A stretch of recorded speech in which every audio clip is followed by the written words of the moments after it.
Welcome back, everybody, to Watcher of All Things. My name is Kiki, and this is my podcast where I talk movies, TV shows, and all things entertainment. And today, it is episode 101, where we are talking Stranger Things Season 5, or Volume 5, Stranger Things 5, I guess you can call it. And a lot of thoughts going around. It's kind of been the big discussion this week, Stranger Things, and it's all over the internet. Even more stuff, this is probably 3 days after the finale has come out. Yeah, Saturday the 3rd.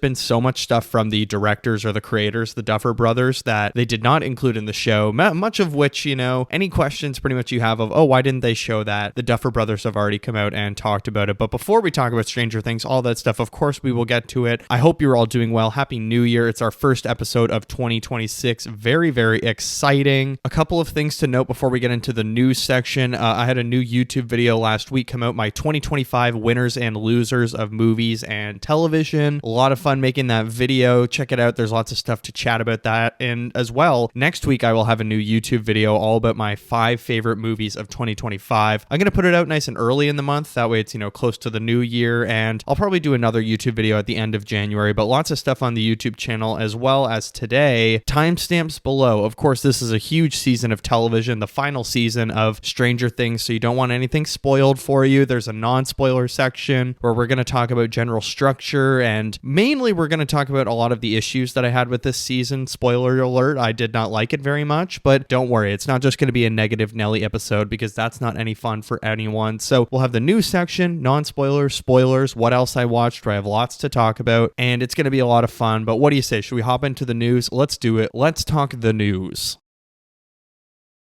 All right, our first piece of news is about The Last of Us Season 3, because it apparently looks like Danny Ramirez will be recast in the 3rd season. So he's one of the people that works with Abby, our villain, and he's like one of the friends of her, I guess you could say, kind of friends or accomplices in this new version of the Fireflies, or the group that they're in, rather. And I think it's not a creative thing. It's not because, oh, the show's so bad. It's because he is insanely busy as an actor. He's very booked. So Joaquin Phoenix had dropped out of that one film where he was going to be in a gay romance with Pedro Pascal, but he dropped out literally the week before filming. Well, Danny Ramirez is stepping into that film and filling Joaquin Phoenix's position. He also has Avengers Doomsday and Avengers Secret Wars, so he's very busy filming those 2 movies back to back over the next year or two, as well as the Joaquin Phoenix filling in role. So it does make sense. It's not that it's a creativity thing, but The Last of Us, yes, it's a TV show, but it's still a ton of work because of where TVs... I mean, we're going to talk about this today. TV shows are essentially films now, and it's crazy amount of work that go into these big blockbuster type television series. So it's not feasible for him to spread himself across 5 projects or however many he might go in, because there are more that he's actually booked for as well. But obviously, The Last of Us, huge thing, a big cultural phenomenon when it comes to season 1. Season 2, a lot of people tuned out, and including myself, not loving it. I think it was just fine and kind of forgettable, whereas season 1 was truly, truly great in my opinion. But I'm excited to see him work with Pedro Pascal. I think that could be an interesting project. I mean, it's maybe a blessing in disguise that Joaquin Phoenix didn't get it, but who knows what the situation was there. It's kind of scummy of him to drop out. But let's move into our next story, because this week, Ryan Coogler was interviewed on Happy, Sad, Confused by Josh Horowitz. Really great podcast. If you don't listen to that, really, really good interviews with all the stars. They just did a Duffer Brothers one, so maybe after this, go listen to that as well. Ryan Coogler said his original script for Black Panther 2 included Chadwick Boseman's Black Panther on a ritual journey with his child. So it was a thing called the Ritual of 8, where a prince is 8 years old. He must spend 8 days in the bush with his father. The rule is for those 8 days, the prince can ask the father any question, and the father must answer. In the course of those 8 days, Namor launches an attack. He had to deal with someone who's insanely dangerous, but because of this ritual, his son had to be joined at the hip the whole time. Sounds like a really, really interesting story idea. I'm happy they still used Namor, because he's a great villain. And look, for all the issues that the MCU has had in the last few years, I think Black Panther 2 mostly works, I would say. Wakanda Forever, that's the title, not Eyes of Wakanda. Wakanda Forever is the second one. Eyes of Wakanda is the TV show that I did not watch, but I think this could have been really, really interesting, having Chadwick Boseman and his son Son. Of course, I'm not sure if he actually ever got around to reading it. I think Ryan Coogler had said that he was actually too sick to read the script, and he didn't really find out, of course, until he had passed. So obviously, that was a devastating thing for everybody to hear about, but I can only imagine his friends and his collaborators that he was really close with. It's a miracle. I've said this many times. It's a miracle that Wakanda Forever even got made in the end. I mean, losing your star as you're just about to kind of roll production in the next year, that's a big deal. Like, that's very, very hard to pull off when you lose a major star, especially, Chadwick Boseman, who is literally the face of the franchise for Black Panther and is the Black Panther. But now it looks like we are going to possibly have Damson Idris. Is that how you say his name? I think so. Damson Idris from Formula One. There's pretty confirmed rumors that he is going to be Black Panther going forward, that there's going to be a big time jump and he's going to be taking over the mantle for his father, which I think is very exciting. He is a great, great actor. I thought he was so good in F1, even if that movie was kind of fine or whatever, but he's really good in it. I also saw in the Ryan Coogler interview that originally he wanted to use Kraven the Hunter as the villain, but when Marvel went to Sony, they immediately shot it down, said absolutely not. Maybe because they were making their own movie, of course, with Aaron Taylor Johnson, or because they just did not want that character in the MCU, and they were very touchy about which Sony characters and Spider-Man characters get used in the MCU. So who knows what it was, but it is very disappointing because that sounds like it could have been a gorgeous movie and a really good father-son journey that Chadwick Boseman could have had with whoever was playing his son. And I'm assuming it would have been the same son who played him in Wakanda Forever, maybe aged up again. He looks like 8 years old, I would say. But I mean, it's just disappointing that any of this didn't happen. It's one of the great kind of tragedies, I guess, is particularly, of course, there's been celebrity deaths every single year and really, really rough ones. Like we just had Rob Reiner and his wife murdered, but like Chadwick Boseman, it felt like that was such a weird death that just nobody knew about and no one knew he was sick. And it just was like, oh my God, out of nowhere. One of those deaths that kind of shakes everyone and makes them stand in place and be like, wow, like some people just will not share how sick they are. And even some of the biggest stars in the world or some of the biggest celebrities in certain fields have the ability to just completely close off their life. And really, we don't know what some of these people are dealing with. Maybe we'll talk about that with Jay Kelly later, or we don't know, just because they're rich doesn't mean their life is all that. But it's true. I mean, even the most famous people in the world still have to deal with stuff. And it's very sad what happened with Chadwick Boseman. I still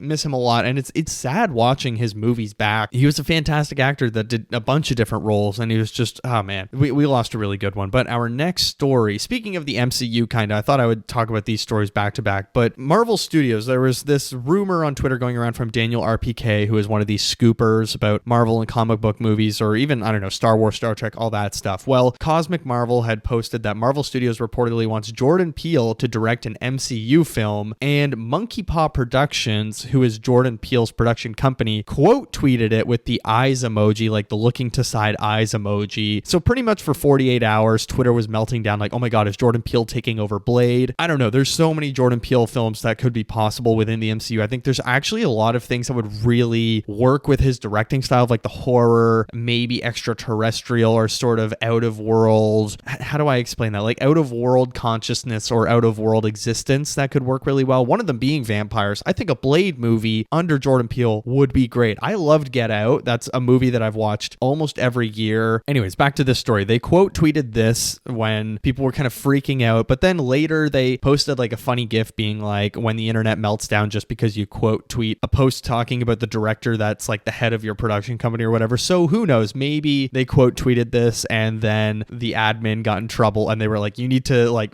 shut down the rumors because this is kind of going crazy right now, and the admin got in trouble. Or it was truly nothing and they just quote tweet whatever is around with Jordan Peele mentioned. Who really knows what? But I actually would love a Jordan Peele MCU movie. I mean, the MCU, not exactly the prestigious next step that you want to take in your career right now. I think, in fact, it's kind of a step down for many people. I saw an interesting tweet that I think Sean Fennessy from the Big Picture Pod had shared, or someone last week, saying how Hollywood right now is kind of where Hollywood was in the 60s, trying to get away from musicals and branch out and do more serious artistic driven projects. Whereas now, instead of musicals, we're trying to get away from the superhero genre. And I think that is a very interesting take, how we are getting more artistically driven or star driven projects this year that many people are flocking to, and they aren't superhero projects. I mean, it's kind of crazy, but just this week, Marty Supreme, it's now like the highest domestic film for A24. It's already hit $50 million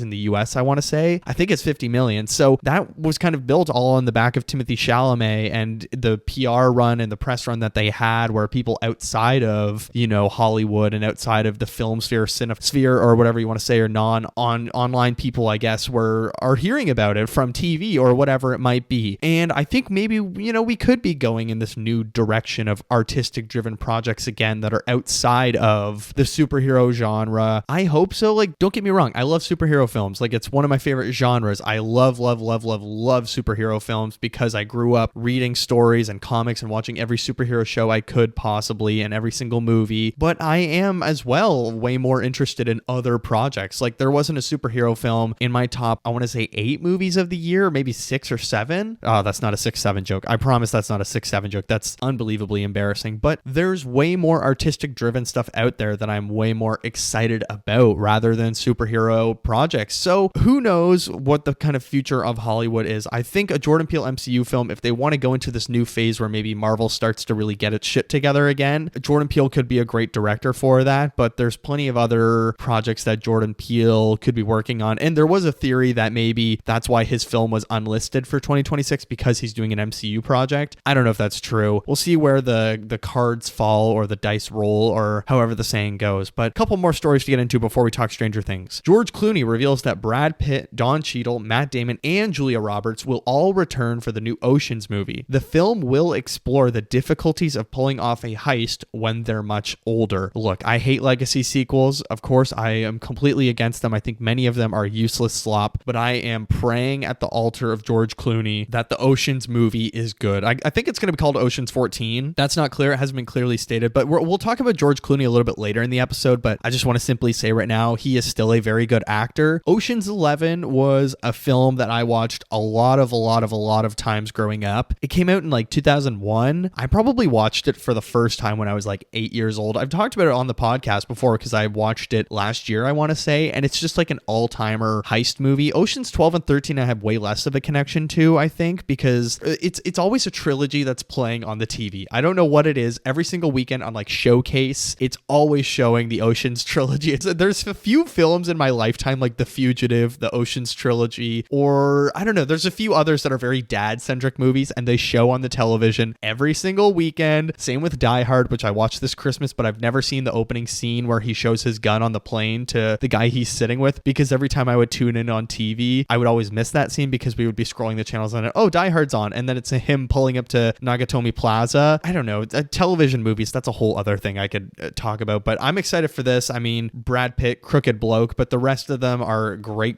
performers. I'm very excited that we're getting a new Oceans film. It's disappointing that it sounds like Steven Soderbergh is not returning, because he was obviously a reason why those films work so much, but that might be, a couple other films that I watch soon. And isn't Danny Ocean dead in Ocean's 8? But maybe that's not, in continuity. Anyways, I think I'm actually going to stop the news section there, because the last story we can talk about later when we talk about Marty Supreme and the What Else I Watched segment. But again, we're about to talk about Stranger Things Season 5. Timestamps below. If you only want to listen to the non-spoiler section because you are planning on catching up, I highly recommend you do so. I know the internet has already spoiled absolutely everything because it is the binge model and that's the world we live in. But at the same time, I will do my best not to spoil things just because you haven't seen it, for the benefit of you, because I love you so much. But all right, should we do this? Let's talk about Stranger Things 5.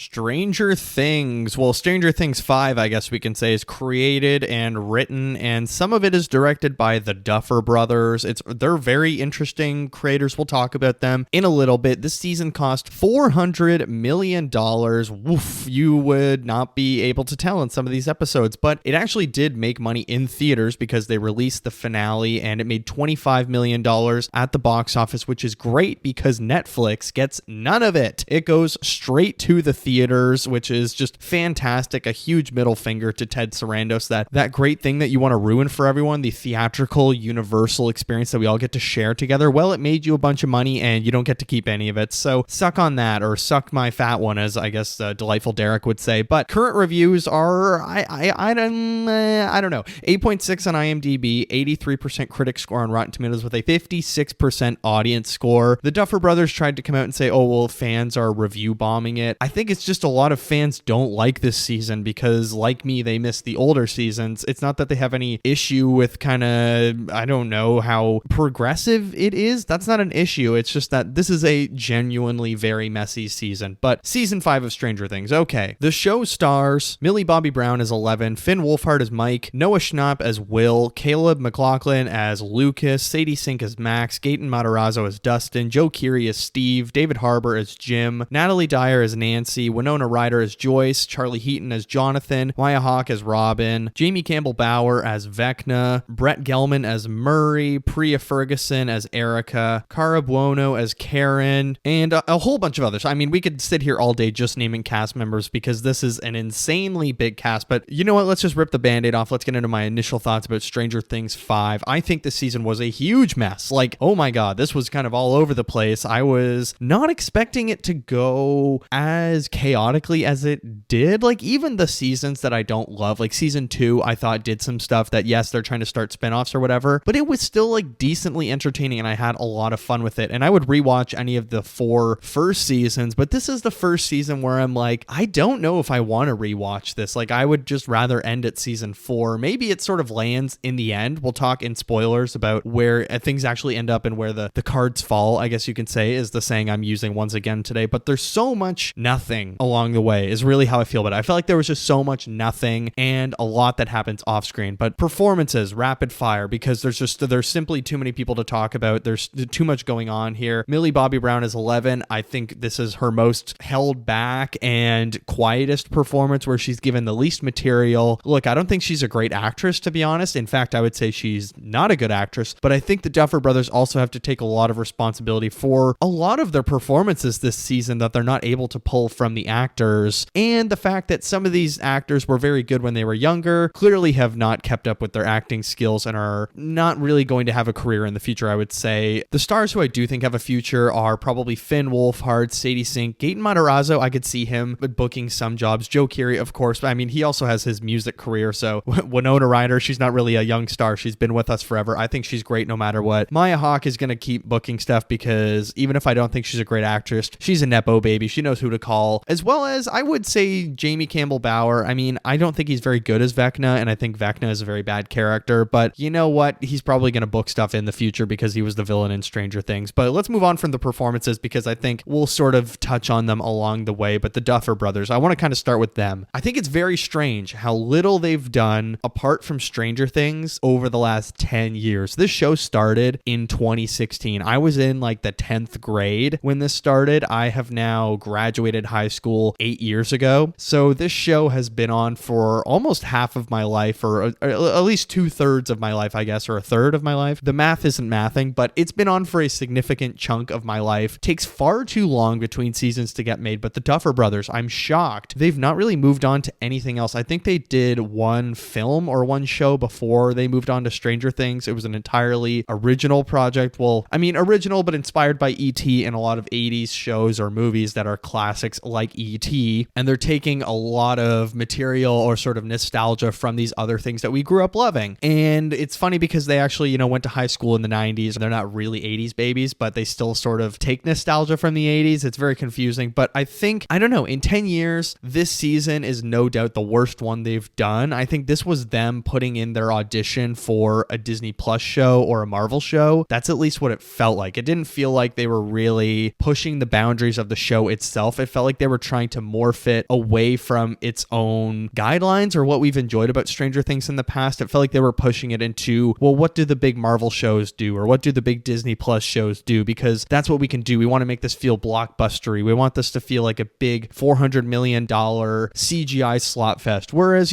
there's parts in this show where they're showing flashbacks to season 1 and even the most mundane things of two characters chatting or someone biking or walking looks so much better, is so much better directed and so much better written. Like, it's shocking how much of a difference there is from season 1 to season 5 of the show and how much worse it has gotten. I think because the Duffer Brothers have really bloated it and just inflated it to something that this show was never. Yes, there were always monsters. There were always these big villain type things, like a Demogorgon or a Mind Flayer or multiple things along the way. And I think they have done a good job of kind of diversifying the villains in some ways. But Vecna trying trying to make like an MCU type ending where Vecna was behind it all and he all had a reason to hate him, and that doesn't really work for me. So it feels like another MCU project to me, even though it's a Netflix original, and it's just so poorly made from a writing standpoint. But I think the directing, someone posted on Twitter a compilation of how every scene is a dolly zoom or there's always camera movement, and oh my god, it's true. I probably saw that tweet 4 episodes in and I still had a bunch left, and I kept on noticing it for the rest of the series because it's true. The camera just never lets you sit and enjoy a moment, or just like,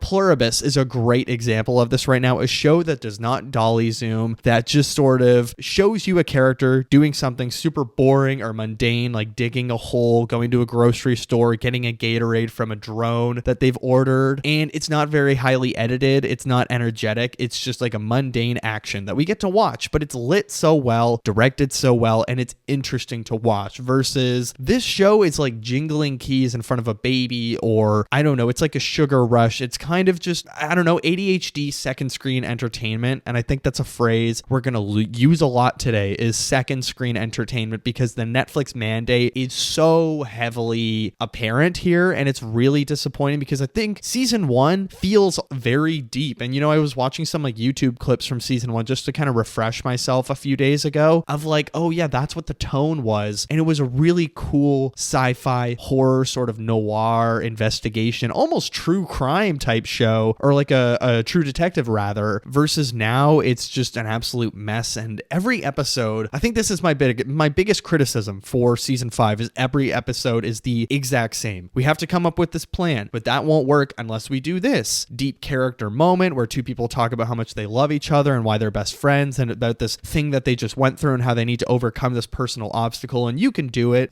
Deep character moment, then the team splits up into groups. We re-explain the plan within each group because, again, it's second screen entertainment, so we need to make sure that we're re-establishing the plan or what's at stake every single time, in case someone walked out of the room to go grab their laundry, or they had to go to the bathroom, or they were wiping their ass on the toilet because they're not actually watching, and they're watching this while they take a dump. So we have to re-explain with each character group, and then we have to solve personal beefs once again while the characters are walking together, and say, so what happened with you and blah blah blah. And we have that almost every single episode. Then their plan fails, or it hardly affects Vecna. Reunite team, new plan, go over new plan, new issues, and rinse and repeat for 8 episodes. And it's so exhausting. I saw a hilarious TikTok that was like, every time they explain a plan in Stranger Things, and it's like someone holding a flashlight, this is Vecna, and then they grab like a stuffed animal or whatever, they grab their pajamas and they're like, this is us, this is Mike, this is me, we need to do this, and blah blah blah. And that's every single scene. They have like physical examples, and it's so funny because it's so true. And after seeing that TikTok again, like the dolly zoom tweet that I saw, you really do notice it for the rest of the series because it's in every single episode. And I think the editing for the show, and in mixture with the writing as well, really does affect the editing. Every object moving has a sound effect where they'll simply like put a bag down and unzip it, but it's slammed on the table, a hard cut between scenes. There's 1,000 cuts for one action moment. There was this, oh my god, there was this scene that is from the season finale, so I won't talk about what's actually happening, but as someone tweeted, like, this is the most generational scene I've ever seen, or the most generational frame of all time in cinema, when there's actually 19 cuts in a single character jumping into something. And it's just hilarious. It's like that Liam Neeson hopping over the fence from a movie he did a long time ago, and there's like 19 cuts as he's jumping over the fence. But my biggest issue with the editing, or even the directing and how they're framing this, is every single big moment from the season, go back and watch it, because you'll notice it is mostly center frame because they're editing it for TikTok. And that is something that they're actually mandating, or they're pushing with all of these streaming shows, is, oh, we need more stuff center frame so we can edit it for TikTok. There's a huge moment with Will Byers in like episode 3 or 4 that you've probably already had spoiled for you, but I won't say just because of what it is. The entire sequence, probably 10 minutes, center frame, bothers me so much. And it's just,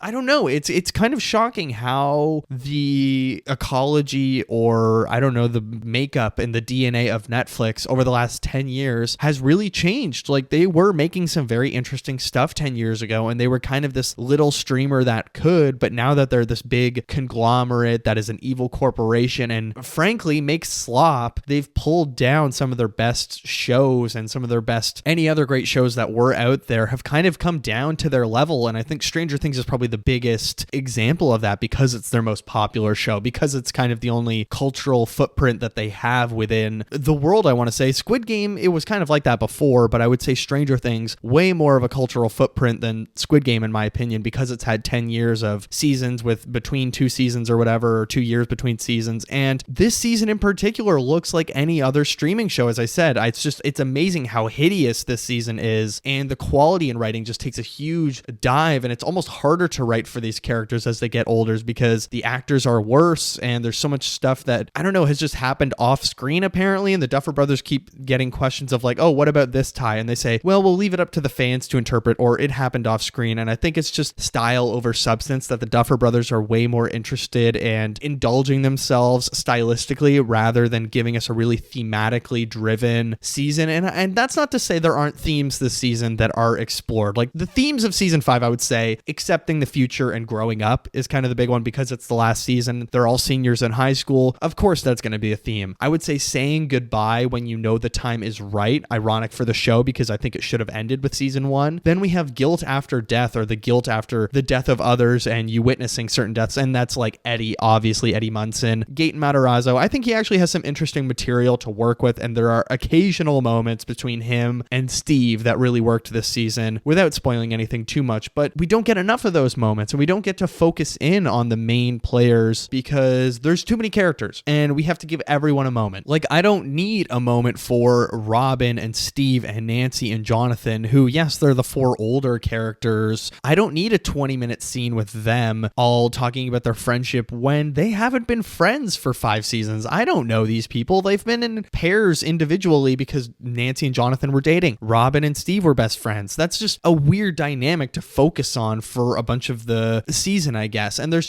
too many characters that we're also bringing into the big moments, like a science teacher or someone's little sister or a sibling or a parent or whatever it might be. It's just like weird inclusions that I'm like, why are they in this huge moment when it could be so much more meaningful with one of the main, 4 boys that we knew from season 1 rather than someone's mom or dad getting involved. And again, I'm trying not to spoil stuff, so I can't be too specific, but there's too many characters. There's a big revelation in this season. That's a big deal, of course, that we'll talk about in spoilers, but I'm not even joking. There's probably 15 or 16 people in the scene, and it's absolutely obnoxious because it's one character talking to this giant group. It goes on for 6 minutes and 50 seconds, and it's longer than a huge fight that we get in the finale. That's the pinnacle point of the entire series, which was 6 minutes 30 seconds. Like, there's just such a bad proportion of big moments to little moments, or the little moments can be great in television. Frankly, some of the biggest moments that we've had in television history are just little moments that are fun and we remember, and it's like nice little things, like the first time we see them play Dungeons and Dragons in season 1. It's cute. Or even Mike naming Elle, like that's a big moment, I guess, but it's more of a little,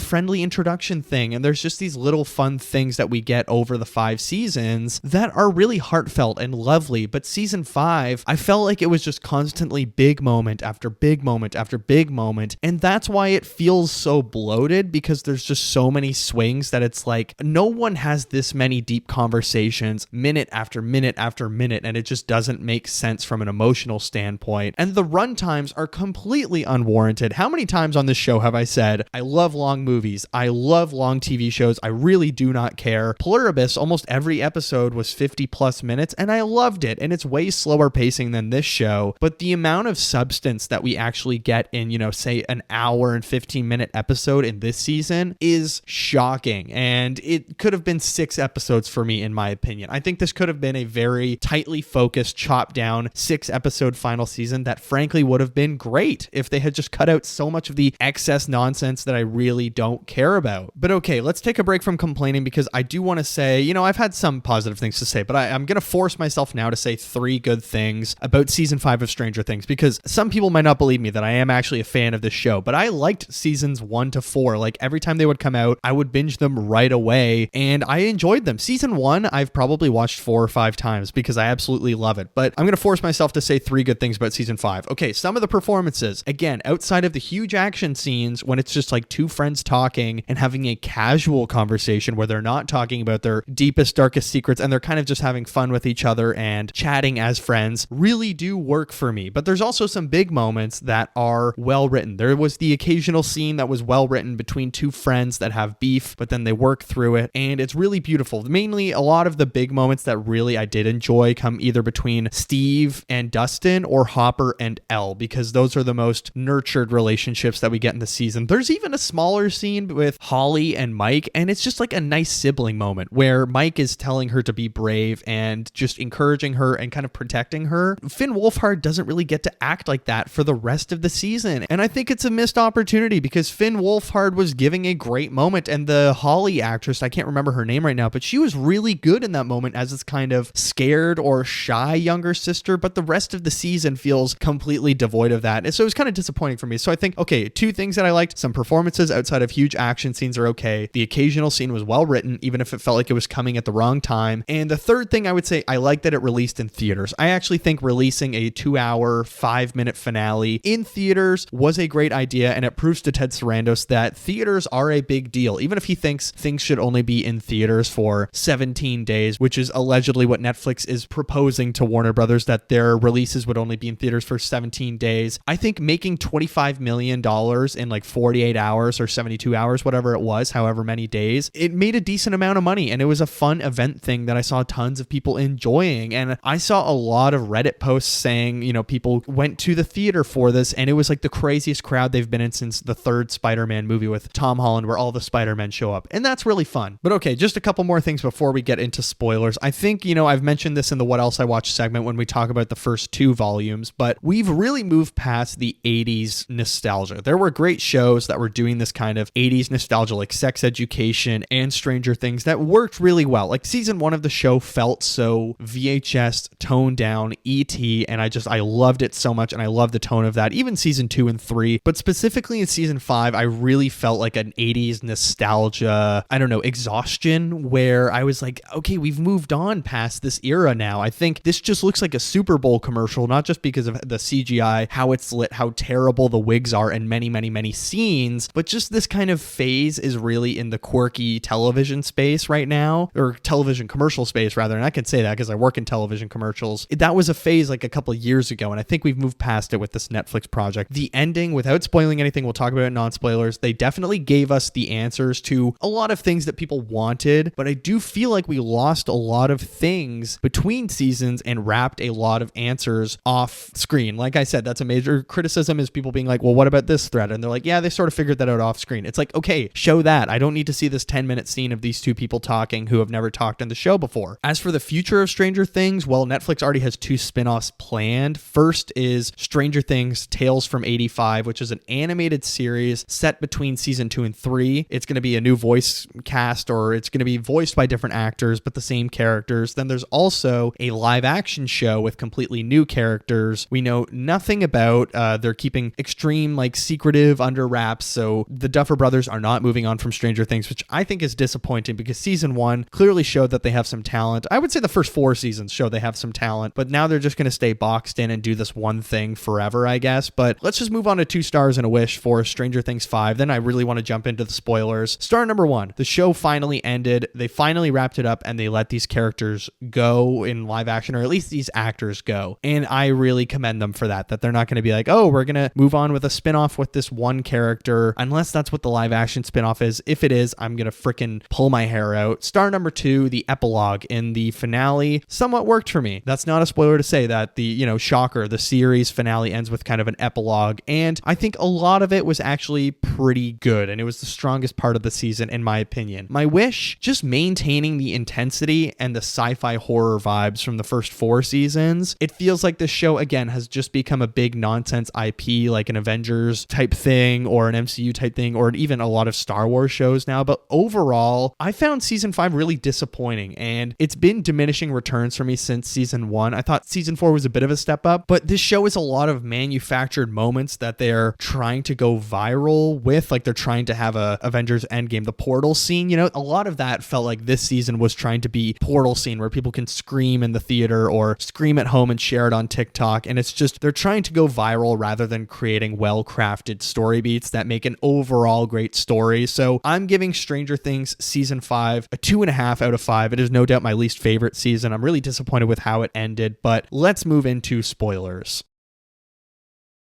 All right, spoilers for Stranger Things 5. God, I hate episodes when we're just trashing on something, especially when it's something that I was actually really looking forward to for a while. Like after season 4, I was like, ooh, I'm excited. But then they're like, oh, it's probably going to be 2 years or whatever, 3 years, 4 years, 5 or 10 years until we get season 5. Then you see the trailers for season 5 and it's like, ooh, I don't know. And then you watch season 5 and it's disappointing. It's not fun being disappointed by stuff. But okay, let's start with Will's coming out scene, because this is a big deal and it's been all of the talk of the internet because of how poorly the scene is kind of handled or how poorly it's written. And in my opinion, it's maybe one of the worst things I have witnessed in this show, because it feels so completely forced and kind of like paraded and manufactured. Or it kind of feels like, yes, we're going to have 20 characters in the scene instead of just him really intimately coming out to just like the 4 guys that he's been best friends with from the first season. Like that would have been such a beautiful moment. Or even just his mom instead of just Robin, who we met in season 3. And I feel like they've never really shared screen time, but oh, he witnessed Robin kiss her girlfriend, who doesn't even show up at the end of the series. Like, are they still together? And then the Duffer brothers are like, well, that's up to the fans to figure out. Are they still together? We want to leave some ambiguity. It's like, or you guys could, write a definitive ending. But I don't know. It was just a very strange 6-minute and 50-second scene of Will coming out, and the way he says it is so unclear or kind of arbitrary. I don't know. It's just such an oddly handled scene. It's such a weirdly paced scene. The acting is really, really bad in it. Of course, look, Noah Schnapp, yes, I do not like him as a person in real life, but his acting is actually terrible, and I thought he was one of the worst performers this season by far. I just watched Red Letter Media's Half in the Bag catch-up episode, or end of the year catch-up episode. Jay was talking about this scene in particular and comparing it to Pluribus. Like Pluribus, really beautiful show that is, yes, about a lesbian woman who lost her wife at the start of the hive mind taking over, but they don't make her sexuality a huge deal. They don't parade it around. And I get that it's sort of a different kind of context, but it's so kind of progressive and beautiful the way Pluribus handles her being in love with a woman that she loses and who is also like her publicist, I guess, or her kind of manager. And they have this relationship, but they're not constantly beating us over the head with it. And they just treat it so beautifully normally, versus Will has to really make it.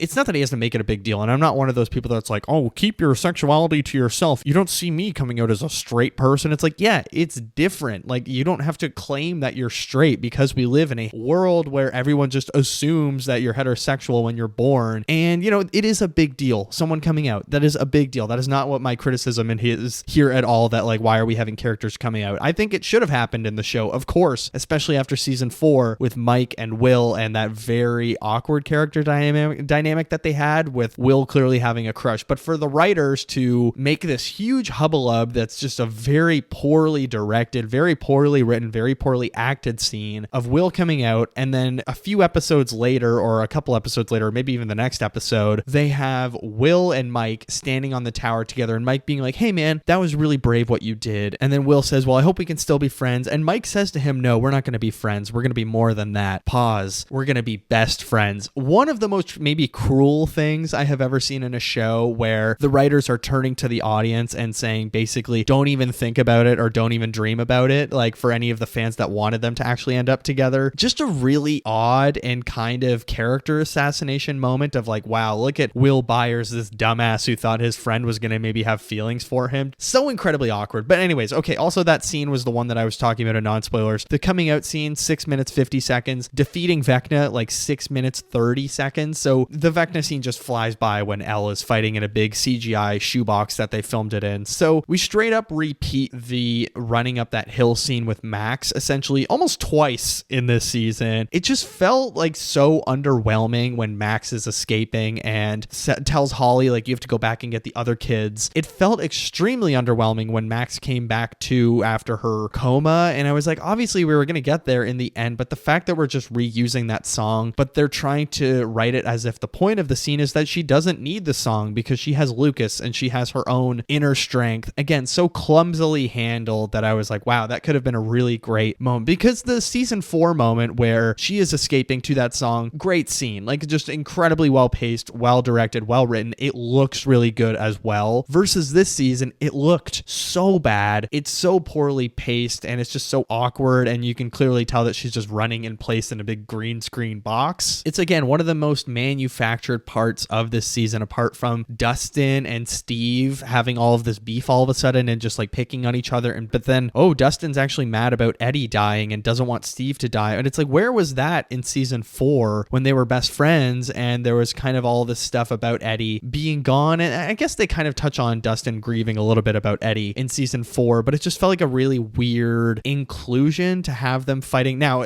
in the end, I do think the payoff very good when they're in the staircase fighting and Dustin's like, please don't do this, like, or like use the ladder to go over the staircase that's clearly crumbling because I can't lose you again, or I can't lose someone else. And Steve realizes like, oh my god, I'm being a bit of an asshole to this kid who is still grieving and lost one of his other best friends, and I don't want to be like Eddie. I thought that was a beautiful moment, but I think the road up to that moment is a little bit shaky in these weird fights that we haven't seen them have before, and it seems just very out of character. Obviously, like, characters fight, but one of the things I really don't like in shows is when they manufacture characters fighting that we know they don't really fight like this. They bicker, they argue, they might disagree, but they don't fight like this. A huge, example in my head, Jim and Pam in the final season of The Office when they're going to couples therapy and there's the boom operator, when Joey and Rachel even date in Friends and it was a really uncomfortable storyline where Ross and Joey are fighting. Examples like that where you have characters that, like, it makes no sense for them to be fighting. Another very bad relationship this season, Nancy and Jonathan. One of the worst relationships in recent memory on television. The non-engagement or the breakup scene is so vague. I saw a hilarious tweet that was like, I love that you can tell the two actors are trying to act their way out of what was written on the page, or they're acting almost against it. And it's hilarious because it's true. To me, that doesn't feel like a breakup scene. That feels like them,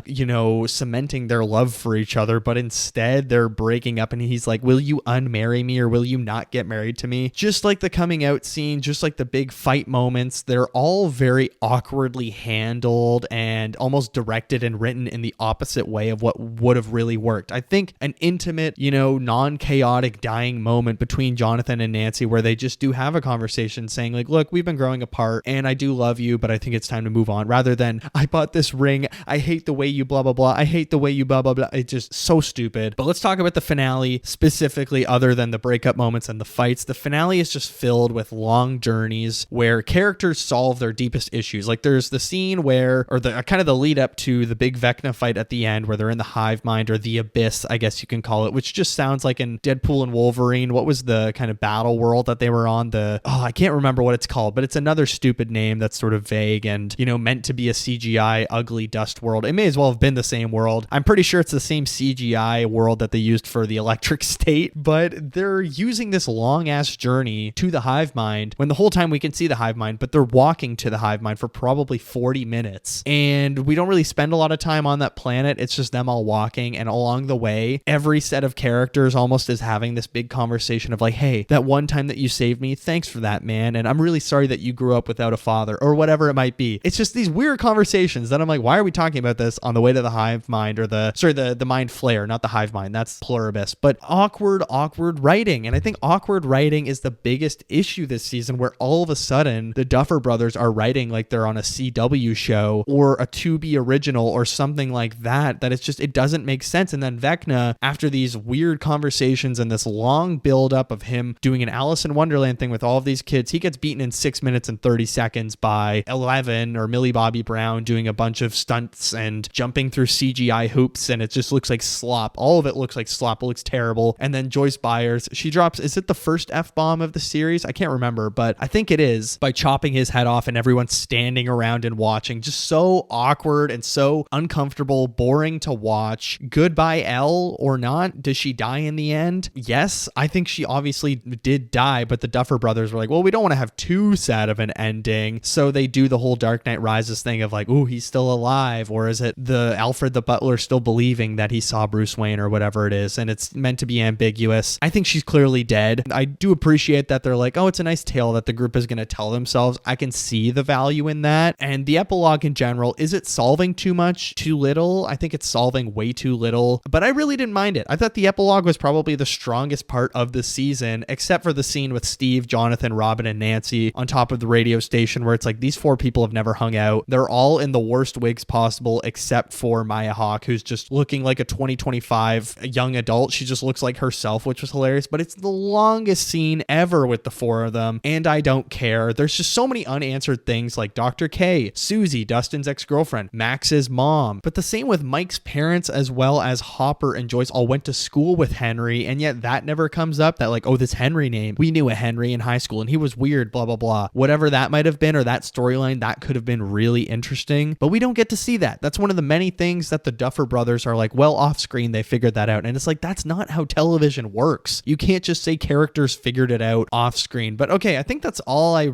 really have for spoilers. I mean, no one really died. Eleven's the only one that died, and even that's a little ambiguous. I like that, you know, Max and Lucas settle down in another little town. I thought that was really cute. The rest of them, I didn't really care about. The fact that Mike becomes a writer and he's writing Stranger Things. I hope he's not writing it like everything that happened over the years, because you're going to write a fan fiction about your mom having the hots for a lifeguard. I thought the Will Byers, you know, moving to the big city and meeting someone at the bar could have been a nice moment, but then Noah Schnapp's wig took me out of that moment, like a lot of wigs this season. Okay, I think that's where I'm going to leave it. Stranger Things 5, goodbye. What did you think? Let me know down below. Whether you're on Spotify, you can comment there, or on the YouTube channel. But for now, let's get into what else I watched.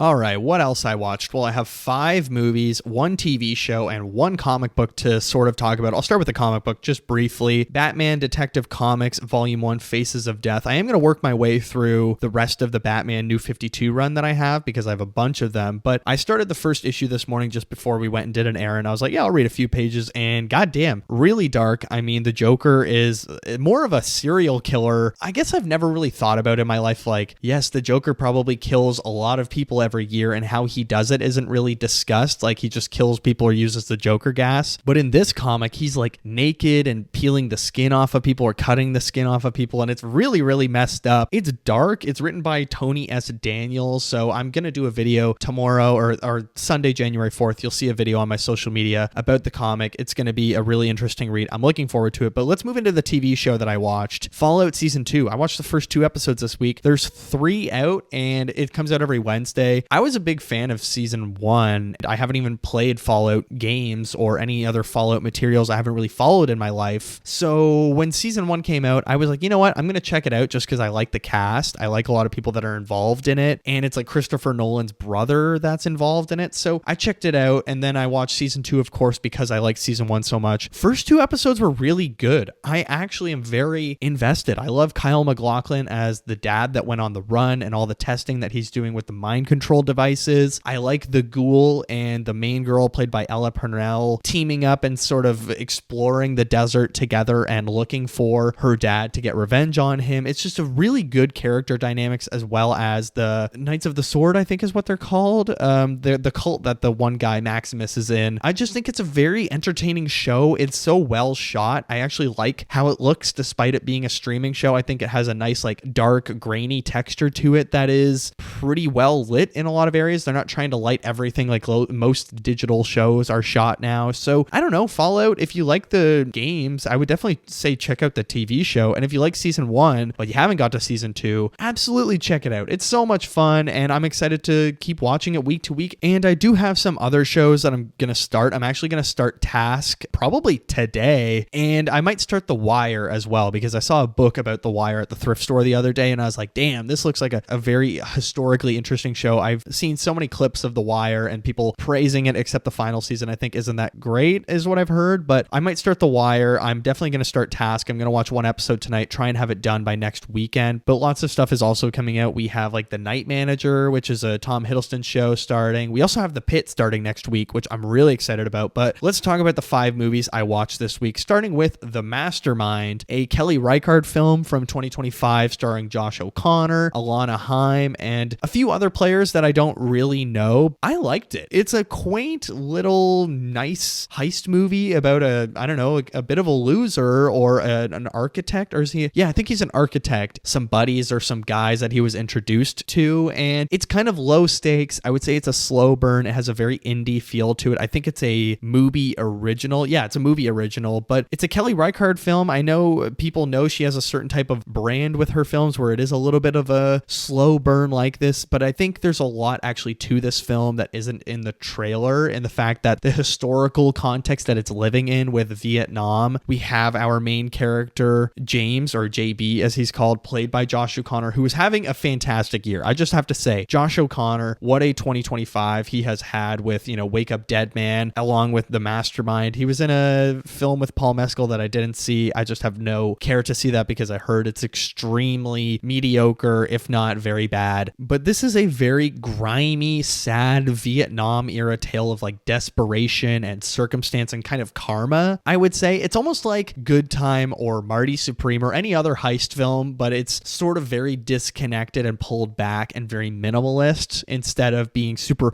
frantic and like, yes, he is borrowing money here to pay it back there, stealing from Peter to pay Paul, as we say. It's very much one of those movies, but it's way more stripped back. Very interesting. I gave it 4 stars. I actually had a lot of fun with it. I watched it in the car on the way back from our trip last weekend visiting my brother. I downloaded it on my laptop and it was great. It's like 2 hours. It definitely is a slow burn, but I think if you stick with it, it's pretty rewarding in the end. I also caught up on another 2025 release that I had missed, Roof Man, with Channing Tatum, Kirsten Dunst, Peter Dinklage. It was out in September, I want to say. Yeah, because I was at TIFF when it was coming out. I can't remember if it was at TIFF or it just came out at the same time, but it's been on my radar for multiple months now, and I kept saying almost every week, I want to watch Roof Man. I want to rent Roof Man. I want to catch up on it because it looked really good from the trailers, and I'm happy I did. I actually thought, you know what? It's such a nice, sad little tale about an albeit very complicated and kind man, but a violent one. Nice as he was to everybody that he robs in the movie, he's still a bad guy. Our main character, Jeffrey Manchester is his name, but he goes by John. At the end of the day, he is a manipulative guy who is able to charm you and win on your side, and I think that's kind of like half of the fun of the movie is you are cheering for him and you want him to succeed because maybe there is someone nice down underneath all of the crime elements and the circumstance that he has to live in. But it's also just a very fascinating tale. Again, another kind of heist movie along with The Mastermind. It's a good double feature for 2025, but a really nice way to end the year. I thought the performances were actually fantastic. Channing Tatum, he's pretty good in it. I actually don't think he's the strongest in this film. I would say Kirsten Dunst is the really, really interesting character in this film as Lee, who's a mom of 2 daughters. She's recently divorced, and then she meets Channing Tatum's character and kind of meets him through church. And I don't know, there's just something really charming and sad and motivating and full of life about this movie. It's a really good Christmas movie as well, weirdly enough, even though it came out in September. I gave it 4 stars as well. I thought it was really enjoyable. Another 2025 film that I caught up on, Jay Kelly. I talked about it on social media as well, but I'll talk about it again here. I was surprised how much I liked it. I had heard pretty middling reviews. I think it's a very messy script. Like there's moments where all of a sudden we're exploring Laura Dern and Adam Sandler's characters, but then they're kind of not in the rest of the movie, Laura Dern or other people, and there's little avenues and flashbacks that we're going past that I didn't really enjoy. I'm very surprised by how much I enjoy Jay Kelly because the film sort of feels like a goodbye to the star or the Hollywood star phase, and it's also a really striking reflection on like sacrifice and ego and regret. Maybe some of the memory bits where Jay Kelly is visiting these important memories in his lives don't fully work for others, but I actually found myself kind of lost in Clooney's visible pain revisiting these moments. And George Clooney, he's absolutely still got it. He's still a very, very good actor that you can get lost in his eyes very quickly. He's so damn charming and handsome. It's no fair. But I actually thought it was a really good watch. It's 2 hours, 10 minutes. It's on Netflix. The cinematography is done by Linus Sandgren, who has done lots of great projects like Babylon. He did Saltburn. He did La La Land. He's also doing Dune Part 3. It's gorgeously shot for a Netflix film, but it's interesting. We have yet another 2025 movie about parenting. Jay Kelly more specifically focuses on feeling like there was never enough time with one child and the other child wasn't given the time of day because of career sacrifices that needed to be made. I mean, just what a year for films about parenting and art. I think it's a lot of a kind of muddier and watered down film in comparison to others like Sentimental Value, for instance, or If I Had Legs, I'd Kick You, one battle after another. A lot of other movies this year are about parenting and the sacrifices you make as a parent and things not panning out as a parent. I liked it a lot, even if it's pretty messy. I gave it 3.5 stars. I think we will be talking about it come Oscar time, but up next, I watched The Terminator. I've seen this movie many times. I've just weirdly never logged it on Letterboxd. Oddly enough, talking about movies that were on TV constantly, this was on TV almost every weekend, and it was on the TV at my gym all the time because it was one of the movies that they would play that someone had on their laptop working at the gym, and they would play it along with Simpsons episodes all the time. Really funny that it's, a classic movie, but it's just played on loop at my local gym. It's nice to watch it with sound rather than subtitles, although I'd seen it a bunch as a kid. I've watched Terminator many times. Weirdly, I've never seen any other Terminator movie. I've only seen this one, but I was kind of in the mood to watch a James Cameron film after Avatar Fire and Ash. I've seen True Lies. I recently rewatched Titanic, so I was like, I'm going to watch another really good Cameron film. Maybe I'll work my way through the series, but goddamn, it's so good. The finale's not great, but there's still so many good build-up moments and payoffs, and I love Arnold as the Terminator slowly deteriorating. I never really realized how much his son Patrick looks like him. It's absolutely wild how many scenes there were where I'm like, oh my god, that's just Patrick Schwarzenegger instead of Arnold, and they look identical. So no DNA test needed there, I suppose. I also think Linda Hamilton is really good as Sarah Connor. I love her so much in this film, but maybe the most underrated performance of the Terminator,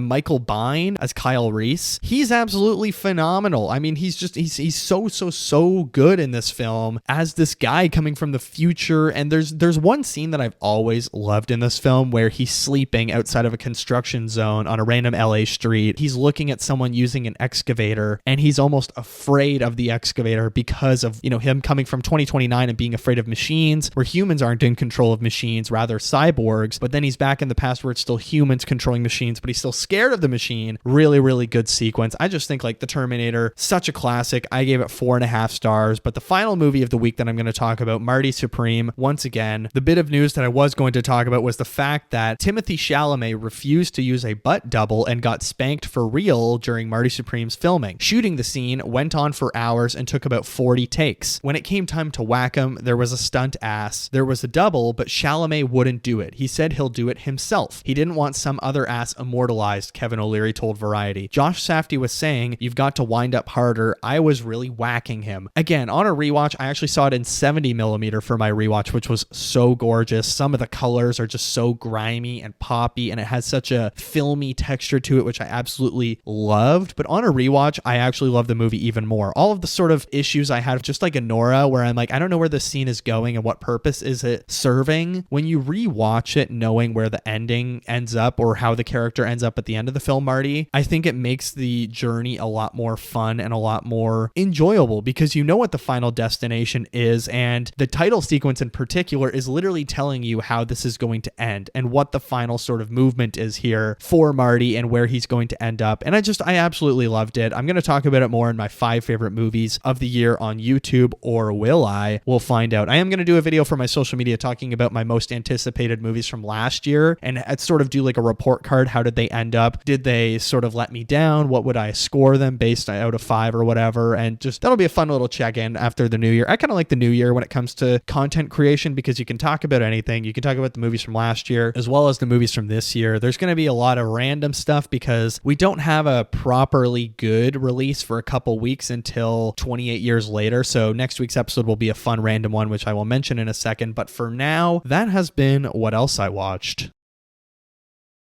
And in fact, I think that's going to do it for episode 101, Stranger Things 5. Not the best season by any means. I don't think it's the worst season of television of all time, but it was a major letdown for me. As always, please rate and review the show wherever you get your great podcasts like Watcher of All Things, whether it's Spotify, Apple Podcasts, Amazon Music, or Acast. We are, of course, an Acast-produced show. If you're on Spotify, you can actually comment right underneath the episode. Let me know, what did you think of Stranger Things 5? What's your ranking of the seasons? I honestly don't know if I can rank the seasons because some of them I haven't seen in so long. Definitely season 5 is at the bottom for me. But if you're actually on the YouTube channel, like, subscribe, comment that stuff down below. What are you looking forward to in 2026? What are the movies or TV shows that you're most excited for? What's maybe a goal for you this year when it comes to watching stuff? Is there anything you have on a bucket list that you're like, oh, I want to watch that director's filmography, or oh, I want to watch this genre a little bit more? I think mine is maybe more foreign films. I think once a month I'm going to try and watch more foreign films, or I'm going to at least push to watch one important foreign film every month. I have an overall goal of 200 movies this year and then 100 new releases, so it'll be a good half and half year for me. But comment your goals underneath. I'd love to hear from you. If you want to email the show, you can actually email us, watcherofallthings@gmail.com, and find me on social media. Instagram and Threads are at watcherofallthings, and the TikTok account is at watcher.of.all.things. I post on social media every single day. It's not just podcast clips. I post tons of a variety of videos, lots of fun stuff to talk about. Check out all of that stuff in the description below, along with my personal Letterboxd account, KikiJ70. That's KIKIJ70. Follow me on there. Drop a comment under one of my reviews that you found me through the show, and I will follow you back. Let's build a little community. Next week, kind of a little bit open, but I'm thinking I'm not going to review one specific thing. We're actually going to do a bit of a 2026 preview show. We're going to go maybe month by month and look at what's coming out. I'll rate how excited I am out of 5 or whatever it might be. I don't know. We're kind of up in the air right now because the new releases aren't coming out for a little while. So I think next week will be a fun one in the, second week of January to just go through what we have coming for the rest of the year. Or maybe I'll go through a Variety article. I've seen they've posted their 35 most anticipated movies of the year. Maybe I'll talk about each of those, but it's going to be a lot of fun. That's next week. For now, thank you all for a wonderful 2025. I'm excited for 2026 and to keep making stuff for you guys, bringing you all of my reviews and my thoughts. I love having discussions with you guys when you do message me or you comment or whatever it is. I hope you all had a wonderful holiday season. Good luck going back into school or work or whatever it might be. Let's have a great 2026. Take care of yourselves, and I will see you in the next one.